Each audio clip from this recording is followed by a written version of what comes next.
Mario Dumont. Tout en débattant des enjeux de société. Une intervention policière, vous l'avez peut-être vu aux nouvelles hier, une intervention policière qui soulève beaucoup de questions. Ce qu'on nous raconte, c'est que ça aurait commencé avec une infraction au code de la route relativement mineure, puis ça a fini avec 11 policiers en train de brasser un ou des individus là, de la famille. Maître Mike Diomande, avocat, qui représente la famille, est avec nous. Bonjour. Oui, bonjour.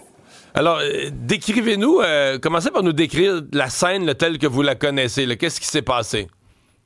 En fait, la scène telle qu'on la voit dans les caméras de surveillance, aussi, parce qu'en fait, mes clients arrivent, ils tournent sur la rue La Haye, donc ils mettent leur clignotant, tournent, ils se gardent devant chez eux, et les policiers arrivent, donc tout de suite après les policiers arrivent, allument leur gyrophare.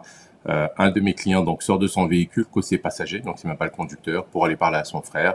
Les policiers s'interposent et puis ça dégénère. C'est un peu ça techniquement ce qui s'est passé. C'est ce qu'on voit des caméras, puis c'est aussi le témoignage de mes clients tel que vous le voyez. Et ça là. se passe à Laval. On parle de la police de Laval.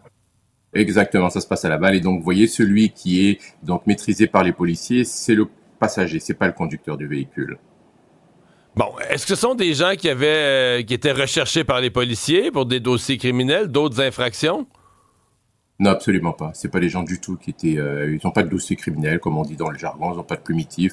Mais je vous dirais, ils ont été victimes de ce qu'on appelle un peu un délit de faciès. Donc, les policiers ont vu deux jeunes noirs dans un véhicule, un beau véhicule, et sont intervenus. Mais vous savez, c'est ce qu'on appelle aussi tout ce qui est biais conscient, inconscient. Donc, dans le cadre dans un scénario de profilage. Là. Mais en combien de minutes et pourquoi on est passé, parce que l'interpellation initiale, c'est le code de la route, c'est deux policiers. Là. C'est un véhicule, deux policiers. Comment le renfort est arrivé? Parce que là, nous, ce qu'on voit dans les images, on vient de les revoir à la télé, c'est 11 policiers. Comment on est passé de 2 à 11? Pourquoi on a appelé du renfort? Il y a quelque chose qui s'est passé, là?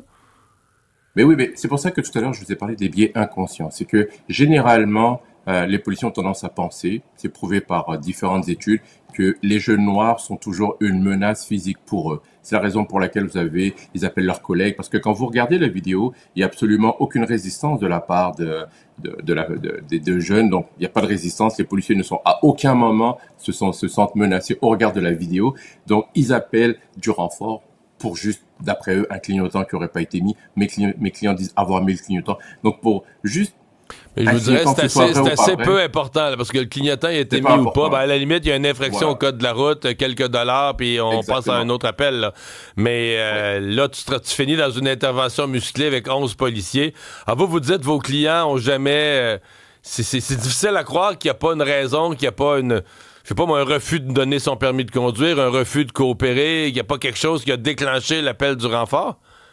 Non, absolument pas, parce que quand vous regardez les constats d'infraction, c'est le fait de pas avoir mis, l'infraction, c'est le fait de pas avoir mis son clignotant lorsqu'il tournait. Donc, c'est essentiellement ça, là, qui est reproché. Mais ce que vous regardez, comme vous regardez dans la vidéo, l'intervention des renforts est très rapide. Donc, ça se fait quasiment dans la minute ou les 2 minutes qui suivent. Donc, je vous dis, encore une fois, c'est toujours la question des biais où l'intervention policière va être multipliée, va être exagérée, disproportionnée par rapport à la circonstance, aux événements qui sont en train de se dérouler. Parce qu'il n'y avait pas besoin d'appeler du renfort jusqu'à 11 policiers pour un incident banal. Et je comprends qu'il y avait ces deux jeunes hommes, il y avait leur mère avec eux, là. Oui, bien sûr. Mais en fait, leur mère, non. Parce qu'en fait, ce qui se passe, c'est qu'ils se sont fait interpeller devant chez eux. Ce que ne savaient pas les policiers. Donc, quand ils se gardent là, ils sont devant chez eux. Les policiers les interpellent. Il y a eu l'arrestation musclée assez violente. La mère, voyant les gyrophares des différentes voitures de police, sort de chez elle pour voir qu'est-ce qui se passe, ainsi que les autres membres de la famille. Mais ils étaient chez eux, là.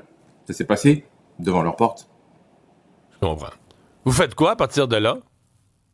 Vous, comme avocat, à partir de là, mais en tant qu'avocat, c'est évident que mes clients m'ont consulté, savoir dans une situation pareille quels sont leurs droits, parce que leurs droits ont été bafoués, là, faut se dire ce qui est.